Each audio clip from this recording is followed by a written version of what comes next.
مغرب سورج ڈوبنے کے بعد آپ نے حضرت اسامہ کو اپنے پیچھے بٹھایا اور وہاں سے نکلے اور آپ راستے میں اپنے ایک جگہ استنجا کیا، وضو کیا، پھر آپ مزدلفہ میں آئے۔ اب 9 کو شام کو نکلنا ہے مزدلفہ کے لیے،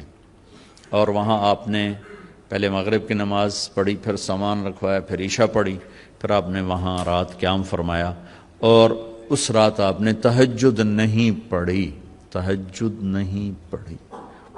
زندگی بھر آپ، نبیوں میں تو ویسے ہی جسمانی طاقت بھی ہوتی ہے اور روحانی طاقت کی تو خیر انتہائی کوئی نہیں، لیکن آپ نے تہجد نہیں پڑھی، جان بوجھ کے نہیں پڑھی کہ مزدلفہ میں لوگ تھک کے پہنچتے ہیں، تو آپ سوئے رہے تاکہ کوئی تھکا ہوا میرا امتی سوتا بھی رہے تو اس کو میری سنت کا اجر مل جائے۔ ہمت والے پڑھیں، مبارک رات ہے، لیکن کوئی تھکا ہوا میرے جیسا اٹھنے کی ہمت نہ ہو تو اس کے لیے بھی میرا نبی کیا خوبصورت طریقہ چھوڑ کر گئے ہیں کہ آپ نے تہجد جان بوجھ کے نہیں پڑھی۔ بلکہ میں بیٹھا تھا حرم میں تو شیخ عطیہ سالم بہت بڑے عالم تھے، اللہ ان کو بخشش فرمائے، مسجد نبوی میں ان کا بہت بڑا درس، سب سے بڑا درس ان کا ہوتا تھا، تو میں جب جاتا تھا تو ان کے درس میں ضرور بیٹھتا تھا مغرب سے عشاء۔ ایک دفعہ وہ اس بات پر گفتگو فرما رہے تھے کہ آپ نے اس رات تہجد کی نماز نہیں پڑھی، وتر پڑھے کہ نہیں پڑھے، وتر، چونکہ وتر آپ نے کبھی سفر میں بھی نہیں چھوڑے، وتر پڑھے کہ نہیں پڑھے، تو فرما رہے تھے کہ دیکھو بھائی میں نے تو بہت کوشش کی، مجھے کسی کتاب میں نہیں ملا کہ آپ نے وتر پڑھے کہ نہیں پڑھے، اگر کسی کو مل جائے تو مجھے آ کے بتانا، میں اسے بہت بڑا انعام دوں گا، میں اسے بہت بڑا انعام دوں گا۔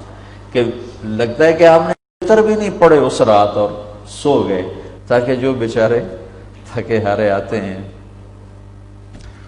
اب تو ویسی رش اور 8 گھنٹے بعد لوگ پہنچتے ہیں، اور پھر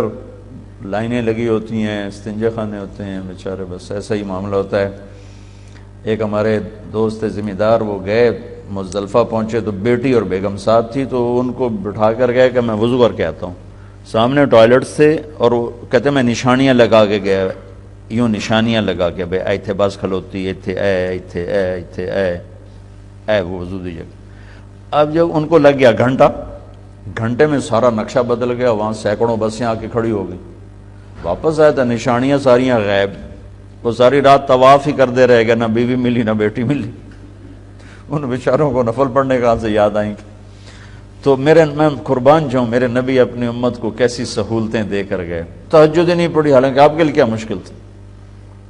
ساری رات پڑھتے رہتے، سو گئے، اذان پہ اٹھے، پھر نماز کے بعد آپ نے دعا مانگی جس کو وقوف مزدلفہ کہتے ہیں، اشراق سے پہلے پھر اشراق کے بعد آپ وہاں سے نکلے اور سیدھے پہنچے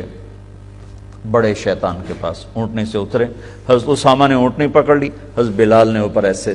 چادر کر کے سایہ کر دیا تھا، 7 کنکر مارے، اس کے بعد پھر آپ نے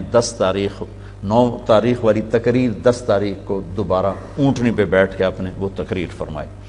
پھر اس کے بعد آپ اترے اور آپ نے 63 اونٹ ذبح فرمائے اپنی طرف، 63 سال عمر کے تھے، 63 اونٹ، 100 اونٹ ساتھ تھے، تو 100 میں سے 63 الگ کیے، 63 میں سے 5 سامنے کھڑے کیے، ان میں سے 1 آگے لا کر اس کو ذبح کیا، تو ساری دنیا نے عجب نظارہ دیکھا، اونٹوں میں جنگ شروع ہو گئی، ہر اونٹ آگے بڑھ کے ذبح ہونے کے لیے زور لگا رہا تھا، ہر ایک کی تمنا تھی کہ میں ذبح ہو جاؤں اللہ کے نبی کے ہاتھوں۔ جب تک آپ نے برچھا نہیں پھینکا اونٹوں میں یہ جنگ جاری رہی، ہم آہوان صحرا سر خود نہاد برکف بامید آن کے روزے بشکار خواہی آمد، نہ شود نصیب دشمن کہ شود ہلاک تیغت، سر دوستاں سلامت کے تو خنجر آزمائی۔